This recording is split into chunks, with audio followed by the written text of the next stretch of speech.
Hello, English learners. Welcome back to English Pod. My name is Marco. And my name is Catherine. And today, I think we're hitting the gym, Marco. We need to be healthy. We've gained weight over the winter. I think so. And being in an office, it doesn't give you much opportunity to go and exercise and really get a lot of work. Exactly. So during the day. That's why we're going to the gym on this occasion. Mm-hmm. We're going to be pumping some iron. We're going to be working out. So why don't we take a look at vocabulary preview and see what this means? Vocabulary preview. All right. So to pump iron, what does that mean?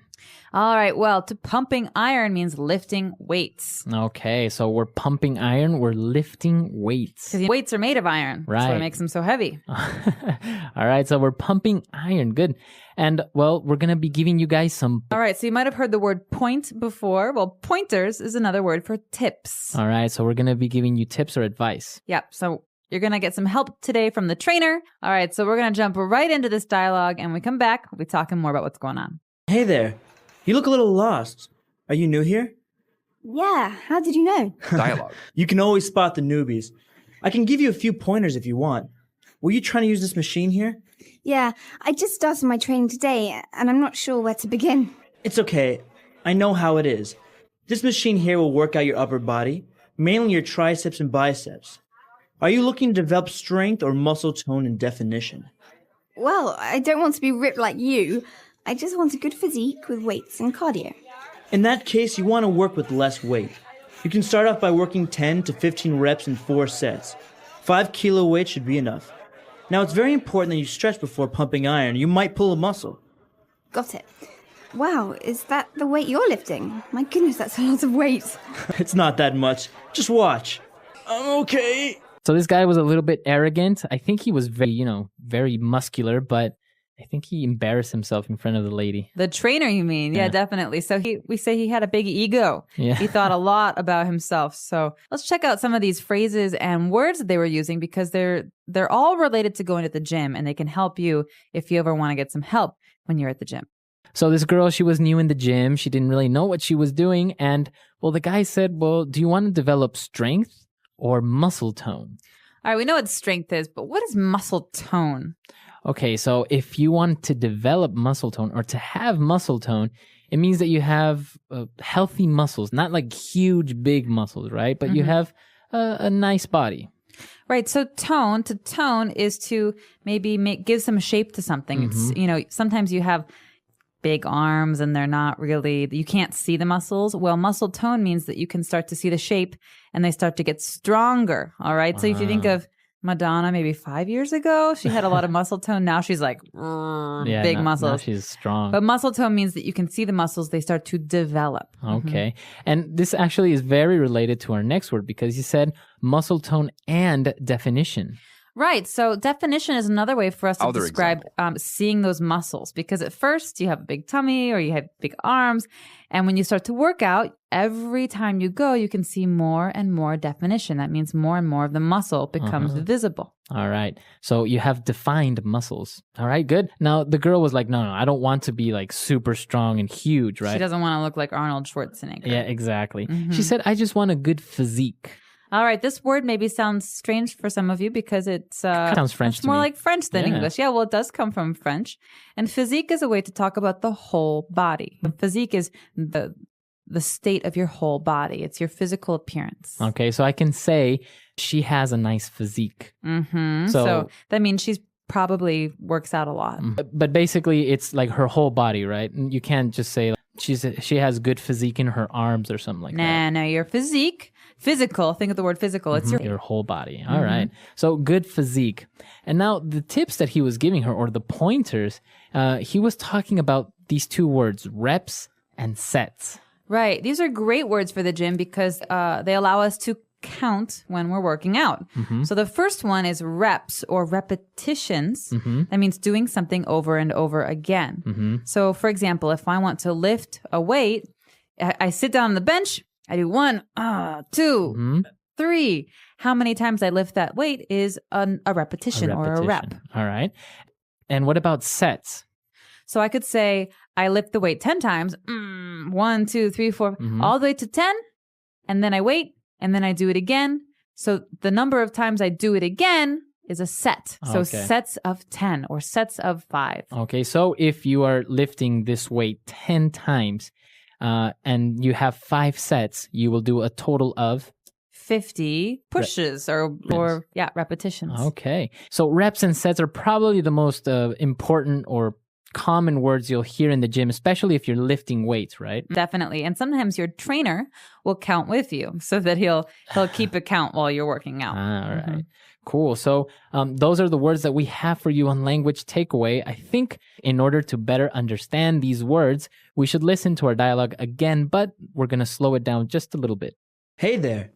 You look a little lost. Are you new here? Yeah, how did you know? You can always spot the newbies. I can give you a few pointers if you want. Were you trying to use this machine here? Yeah, I just started my training today. I'm not Vocabulary really sure where preview? to begin. It's okay. I know how it is. This machine here will work out your upper body, mainly your triceps and biceps. Are you looking to develop strength or muscle tone and definition? Well, I don't want to be ripped like you. I just want a good physique with weights and cardio. In that case, you want to work with less weight. You can start off by working 10 to 15 reps in 4 sets. 5 kilo weights should be enough. Now it's very important that you stretch before pump and iron, or you might pull a muscle. Got it. Wow, is that the weight you're lifting? My goodness, that's a lot of weight. It's not that much. Just watch. I'm okay. All right. So you might have heard some other phrases in there that sound interesting or new to you. And that's why we're going to go into the Fluency Builder part of the lesson where we can talk about sounding more fluent in English. Fluency Builder. All right. So the girl, she was a little bit lost, right? So this guy was trying to help her out. Yeah. I think it was her first time in the gym. It was. And she doesn't really know where to start, which is a common problem for people who go to the gym for the first time. Mm-hmm. So the guy said, well, yeah, I know how it is. What is? Exactly. It's What a very strange phrase because it's vague. It's not clear. Mm-hmm. So what is he referring to? This is something very common that we say in English to mean, I understand your situation. I know how you feel. So she says, this is my first time. I don't know what to do. And he says, I know how it is. I understand your situation. Right, because I imagine the first time he went to the gym, he felt the same way. Exactly. Or I could say, I'm so lost. I'm new at this school. I don't even know anyone. Yeah, I know how it is. I was new here last year, so trust me, I know how it is. Okay, so Marco and I have similar situations, although he has already experienced Right. them, so he can help me out. This is a good phrase. It's Dialogue. actually, I think it's very common for somebody to sympathize with you, huh? Absolutely. And it's a really good phrase if you want to help someone who looks lost or confused. So if someone joins your work, if you have a new, and they say, oh, I don't know where anything is. I don't know how to do anything at my job. You say, oh, I know how it is. Right. I was new here last month. Mm-hmm. Great. And well, now they were talking about, lifting weights and the physique. And she said this interesting word. She says, I don't want to be ripped like you. Okay. So many of you have probably heard the other meaning of the word to rip Right. or ripped. So this is to rip. Yeah, right? to tear. But in this case, it's an adjective. It's a way to describe someone's physique, their body. And we're talking about people who are very, very muscular. Okay. So basically bodybuilders. Arnold Schwarzenegger is ripped. He has He's ripped. huge muscles. Madonna is ripped. She has huge muscles. Okay. So it's an informal way, but it's a very informal way of saying very muscular. It's someone who works out a lot. All right. You're ripped. And after this, we've got one more phrase. It's actually very important because when we talk about going to the gym, working out, we have to talk about safety and your health as well. It's very easy to hurt yourself. Right. And that's what we want to avoid. You don't want to. All right, pull a muscle. This is a key phrase here because we have a special combination of verb and noun. Mhm. The thing that we pull is our muscle. Mhm. And what we do to it is we pull it. That means we hurt it. Mm-hmm. So if you don't stretch and you're lifting weights, maybe your muscle will start to hurt and you can't lift anymore. Yeah, you hurt it. You pulled your muscle. You pulled a muscle. Or often runners have this problem. They don't stretch before they run or they run too much and they have a lot of pain in their muscles. You say, I pulled a muscle. Now, I think there's another way of saying it also is to tear a muscle, right? A tear is like a little rip in your muscle, and you should really see a doctor about that. Okay. So we don't want you to pull a muscle or to tear a muscle, so be sure to stretch. But we have some more examples with this phrase, to pull a muscle, so let's listen. Example 1. Muscle strains, also called pull muscles, are common sports injuries. Example 2. If you do not warm up before a physical activity, you can easily pull a muscle. Example 3. Anyone can pull a muscle because of overuse, muscle fatigue, or through a fall. All right, so now that that's clear, I think we can listen to our gym dialogue one more time and see what happens to this arrogant bodybuilder. Absolutely. Hey there. You look a little lost. Are you new here? Yeah, how did you know? You can always spot the newbies. I can give you a few pointers if you want. Were you trying to use this machine here? Yeah, I just started my training today, and I'm not sure where to begin. It's okay. I know how it is. This machine here will work out your upper body, mainly your triceps and biceps. Are you looking to develop strength or muscle tone and definition? Well, I don't want to be ripped like you. I just want a good physique with weights and cardio. In that case, you want to work with less weight. You can start off by working 10 to 15 reps in 4 sets. 5 kilo weight should be enough. Now, it's very important that you stretch before pumping iron. You might pull a muscle. Got it. Wow, is that the weight you're lifting? My goodness, that's a lot of weight. It's not that much. Just watch. I'm okay. All right, Catherine, so we know that you are a very healthy person. You often go to the gym. This is true. I like to go to the gym. So any gym stories? Oh gosh, I have lots of gym stories. I like to run, and I often use the treadmill.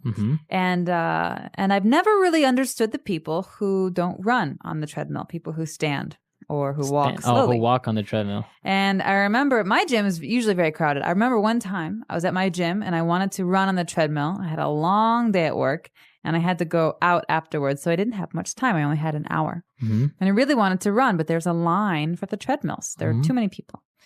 And this particular day I was waiting, and finally it was my turn, and I stepped, and a woman cut in front of me. No. She cut in front of me, and I was so angry. And what did she do? In her heels, big shoes, she walked for 40 minutes. Oh my God. You could go outside and walk. I want to run. But she was wearing heels at the gym. In her heels at the gym. Wow. Well, I guess you have to look nice when you go to the gym also. Apparently. Well, it is a very popular place for people to meet, right? To start dating. They say after the office, the gym is one of the most common places for people to meet their boyfriends and girlfriends. Wow. Vocabulary preview. There's another good reason why you should go to the gym. Absolutely. Yeah. All right. So that's all the time we have for today, but we would like to hear if you have any questions, any doubts, or comments. So come to our site, englishpod.com. And if you have any gym stories, we'd also like to hear those. So that's going to do it for us. Until next time, everyone. Bye. All right. Bye.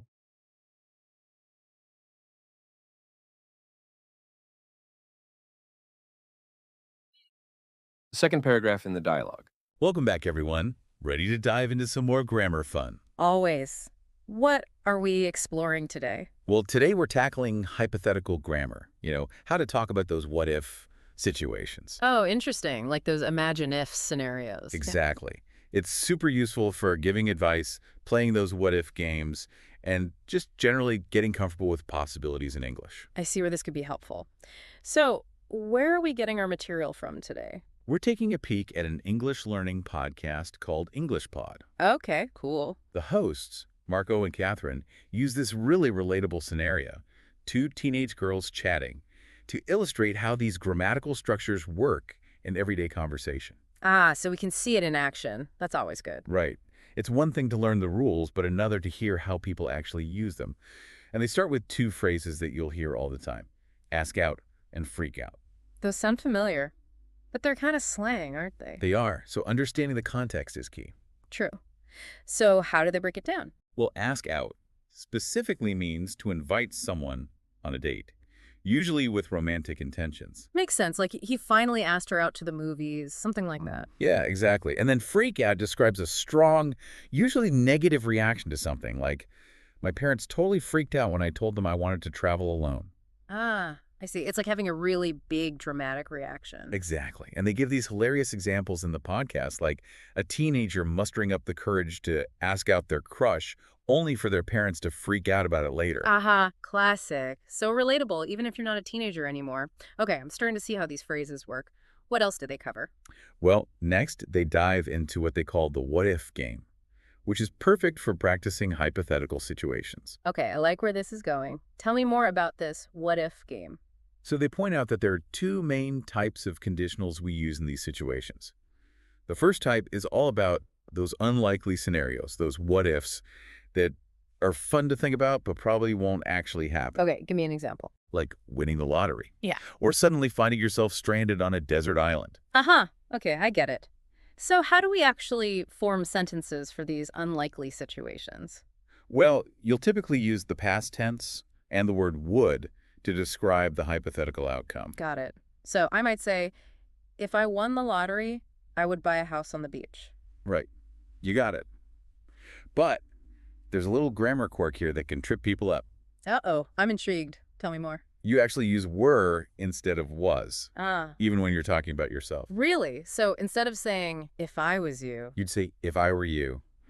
interesting. It sounds a bit more formal, but I guess that's just how it works in these hypothetical cases. Yeah, it's one of those little exceptions in English that you just have to kind of memorize. Okay, I'll make a note of that. So we've covered the unlikely what-ifs. What about the other type? Right.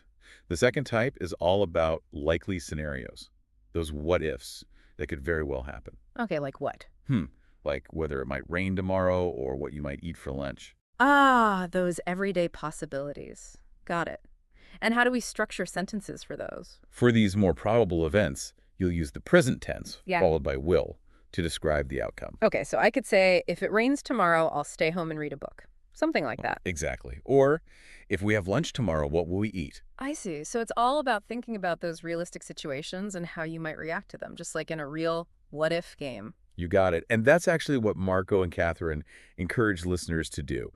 They want you to start thinking about your own scenarios, both likely and unlikely, and try to form those hypothetical sentences. Oh, fun. So it's time for our listeners to get in on the what-if action. It's a great way to really get comfortable with those different structures. And, it's not just about memorizing the rules. Right. It's about training your brain to think more flexibly in English. Like a mental workout. Dialogue. Exactly. And Marco and Catherine even provide a few what-if prompts in the podcast to get those creative juices flowing. Oh, perfect. What are some of their prompts? Well, one that they offer is, what would you do if you could travel anywhere in the world? Ooh, classic. It's a classic, but it's a good one. It really makes you think about your priorities and what excites you. I love that. Yeah. Okay, let's try it out. What if you could travel anywhere, no limits, where would you go, and what's the first thing you'd do when you got there? That's a tough one. There are so many places I'd love to see, but if I had to pick one right now, I think I'd go to Patagonia. Patagonia. Yeah, the landscapes there look absolutely breathtaking. I'd love to go hiking amidst those mountains and glaciers. What about you? Where would you go? Oh, Patagonia is a great choice. So many incredible landscapes. For me, I think it would have to be Japan. Japan. Oh, nice. I've always been fascinated by the culture, the food, the history. If I were there right now, I'd be wandering through those peaceful bamboo forests. And then, of course, trying to find the perfect bowl of ramen. I love that. See, we're already using those hypothetical structures so naturally, but, it's not all about fun scenarios. Right. Marco and Catherine also highlight how valuable this type of grammar is for giving advice. Oh, that's true. It kind of softens the advice, doesn't it? It does. It makes it less like you're telling someone what to do and more like you're saying, hey, this is what I'd consider if I were in your shoes. Right, exactly. It's like offering a perspective without being pushy. So how would we phrase that? You might say something like, if I were you, I'd think about what's most important to me right now before making that decision. If I were you. Okay, so I noticed they use the past tense there, even though it's referring to the present moment. Yeah. It's like, if I were you. Yeah, it's a subtle difference. Feels a little more gentle than saying, if I am you. It does. It creates that sense of distance, like you're stepping into their shoes for a moment. Right. Rather than dictating what they should do. It's a great example of how even small grammatical choices can really impact how your message is received. It's true.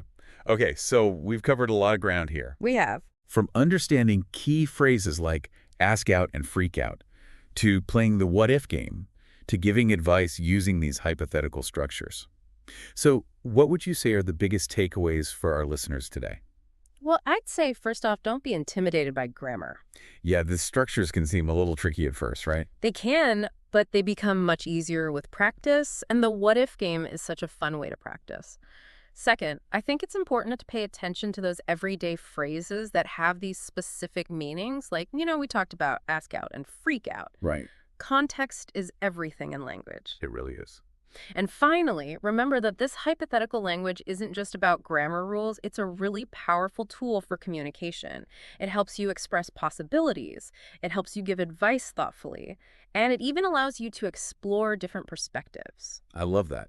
So it's more than just, getting the grammar right. It is. It's about using it to really enhance your communication. Ex- It's funny, as we're talking about all these what-if scenarios, it makes me think about all the times I've played that game in my own head.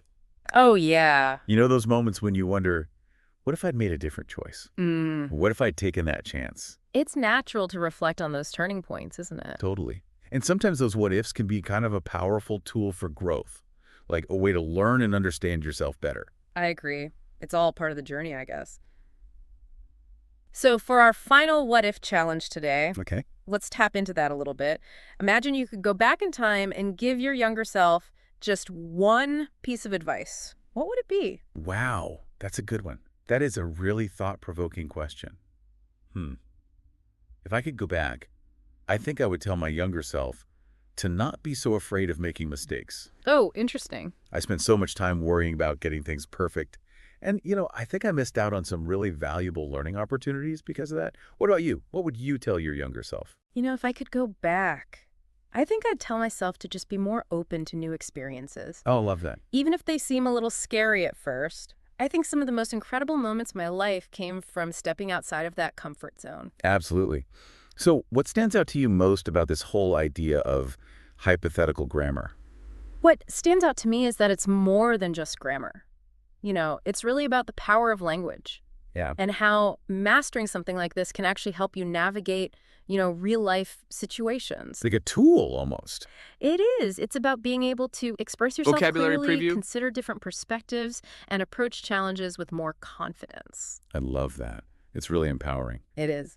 Well, as we wrap up this deep dive into hypothetical grammar, I hope you're feeling inspired to keep playing that what-if game, both in English and in life. Absolutely. It's such a fun way to practice your language skills, explore new possibilities, and maybe even uncover some hidden truths about yourself along the way. And remember, you can always revisit the English Pod website.